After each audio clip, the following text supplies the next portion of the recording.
Hello, everyone, and welcome to Week 4 of the Rutgers football season, where we'll see the 1-2 Rutgers Scarlet Knights face off against the 0-3 Illinois Fighting Illini.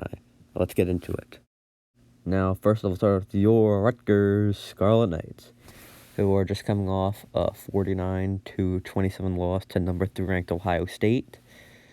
So this year they are averaging 176 passing yards a game, averaging 122.7 on the ground.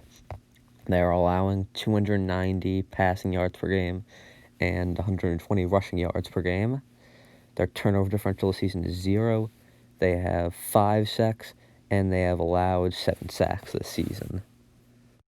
Okay, now on to the 0-3 Fighting Illini, who are just coming off a 41-14 loss to Minnesota.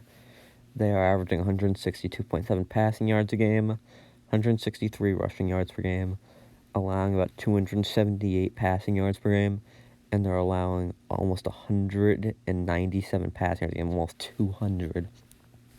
This season, their turnover differential is -1, and they have 7 sacks, and they've allowed 9 sacks.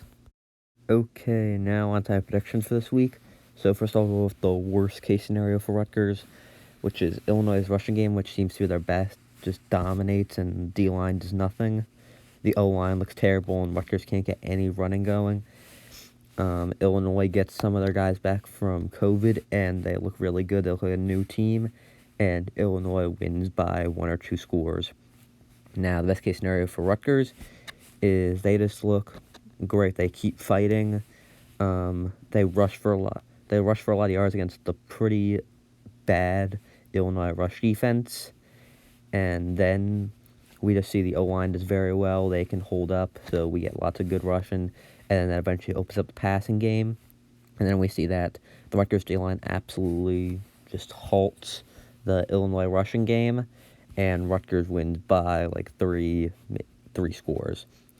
Now, predictions this game is that Rutgers will get the rushing game going because Illinois' rushing defense is not good. I think Pacheco will have a big game. And I think that Rutgers D-line, which is a very good rushing defense, which is almost top 25 in the country, I think they're able to hold Illinois. And I think Rutgers wins by a score of about 31-20. Now, my bold predictions for the game is I think Isaiah Pacheco will have a big game against a pretty abysmal Illinois rushing defense. I think he'll have about 100 yards plus and multiple touchdowns. And I think Rutgers gets three or more sacks. Illinois allowed 9 sacks, so they're averaging 3. And I think they can really get some pressure on the quarterback. And I think we see a lot of tackles for loss in the backfield because of this really good Rutgers defense, especially run defense. So thank you for watching. And again, I say the Scarlet Knights win 31-20. Isaiah Pacheco runs for over 100 yards and 2 touchdowns. And Rutgers gets multiple or 3+ sacks, and they get a lot of tackles for loss. Goodbye.